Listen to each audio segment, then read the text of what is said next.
offset the taxes. And that's what I'm trying to do here in the county and the IDA board. But it's a challenge, and taxes are always a challenge. You know, people expect their garbage picked up every day, they expect to turn on the water come out, and they expect them to be very cheap, and everything goes up, utilities goes up, gasoline goes up, the cost of doing business goes up. These people have come to expect and enjoy and deserve the things that they have. You know, our challenge is going to be to continue to provide those at the lowest possible cost. That's going to be our challenge.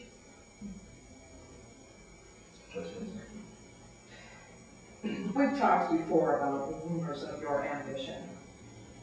Tell everybody about it. Well, listen, you know, we have talked about it. The other side is trying to scare everybody that I'm going to the assembly. I have to tell you, if people think that I have the capability or the ability to go to the assembly, I'm very flattered by that. I guess it's a compliment. You know, am I going to sit here today and tell you that I'm never going to run for the assembly or senate? No, I'm not going to cut myself short. You know, I mean, I think it's a natural progression. But to say out there that, you know, Tucker, you know, is going to get reelected, is going to jump at the first job that comes along, that is just an outrageous and outright lie. I mean, you know, I love what I do. I love my job. I have a lot of things to do here. I can tell you I'm having no conversations with anybody about running for anything else. The fact that my name is out there, hey, it's a compliment for me. I don't think they're going to throw somebody's name out there they think is a slug, you know. And at the end of the day, if somebody from Lockport, New York, is sitting in Albany, yeah, I think it's a bad thing for Lockport. But you know, I think people try to make it a bad thing that I'm being considered for other jobs. I think it's a compliment for me.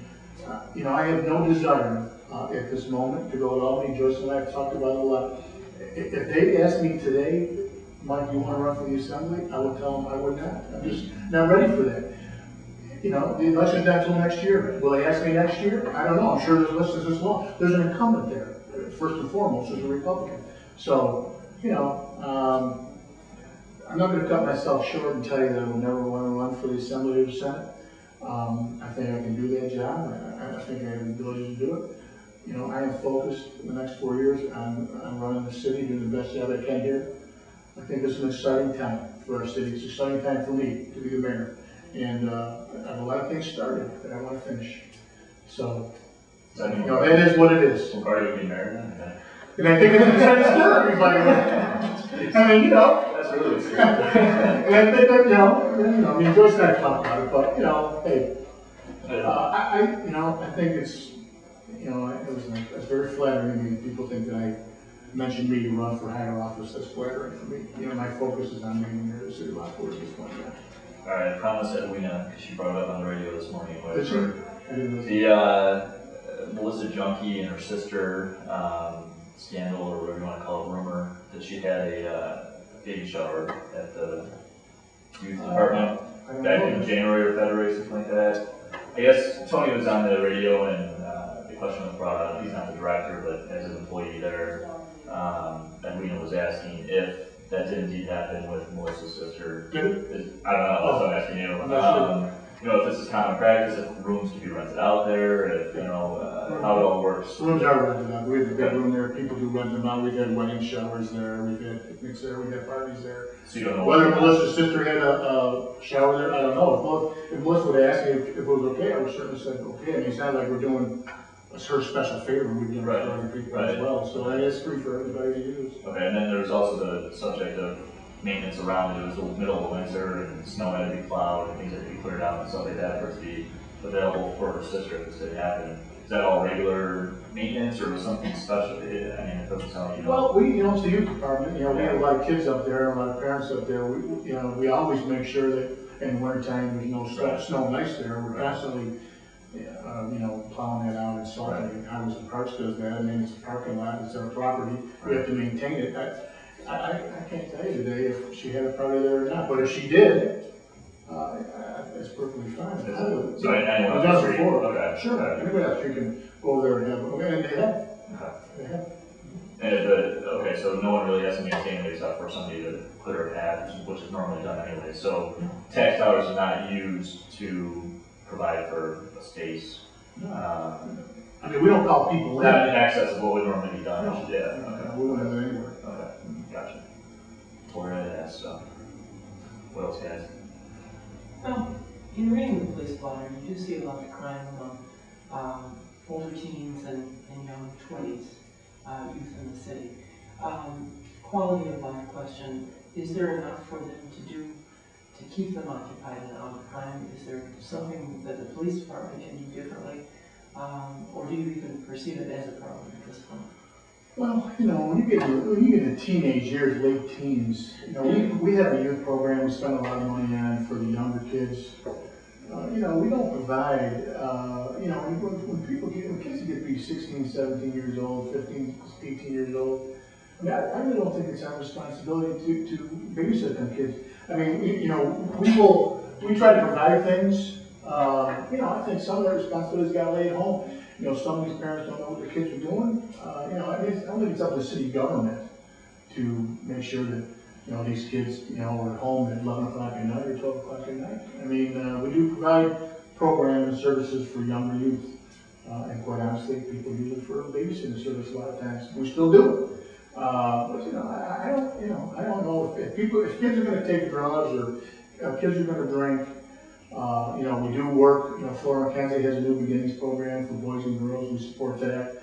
You know, on the board of the Salvation Army, we support, you know, that type of thing, the Salvation Army. But you know, at some point in time, your responsibility's got to lie at home. We can't be out there trying to babysit kids and making sure kids are staying out of trouble. That's, you know, we got plenty of other things to do other than that. You know, a lot of responsibility, I believe, lies with the parents. A couple quick ones before we take off. Your opponent obviously made his allegations and things like that in the last couple of weeks of you know, things going on in the police department and different departments around City Hall. I guess just what's your latest stance, just on the record, for the allegations he made?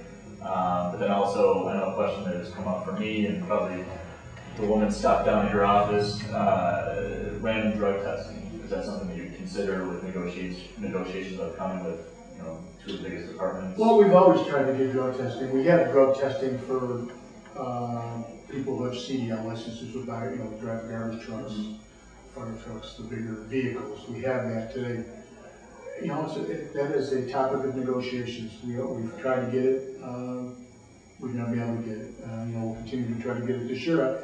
I think it's very important. You know, one year we went as far as, even before we went to the negotiating table, we put in an EAP program in place for that, you know, that would help people. It was never used, so I just continued it. So, you know, as far as the allegations go, you know, I guess the only question I really have is this, you know, I mean, you know, my opponent was a sworn police officer for 25 years. He worked in that department. If he saw allegations, if he saw things going on he didn't think was right, you know, the justification is for, you know, bringing him forward after he retires and runs for mayor. I mean, if he's sitting there seeing things going on, you know, I think he's just as responsible as anybody else if things are going on for not reporting them. You know, in every department, police department, fire department, every department, things happen. You know, a lot of things are internal personnel matters. You know, we address them, and they stay personnel matters. You know, just because people make allegations and think that nothing was done about them does not necessarily mean that that's the case. Have there been any personnel and internal issues in the last 4 years? There's a few. I mean, me personally, I've fired some people, disciplined a lot of people. You know, who just don't tolerate it, you know. But there hasn't been an overwhelming amount. I'm willing to bet you that I probably, in my 4 years as mayor, we've handled more personnel issues than probably several other mayors prior to me. And I don't know if it's because, you know, people just turn their blind eye and didn't want to address them, right? Or we just do things differently now and we hold people more accountable. You know, we've probably had more than a lot of other people, but I wouldn't say, you know, it's an overwhelming amount. But when we have them, we address them. Sure. Absolutely. All right. Unless you guys have a real pressing one, we gotta get to that. All right. Thanks, Mike. Thank you. Yeah. Nice to see you. Nice to see you. Yep. See you. Take care.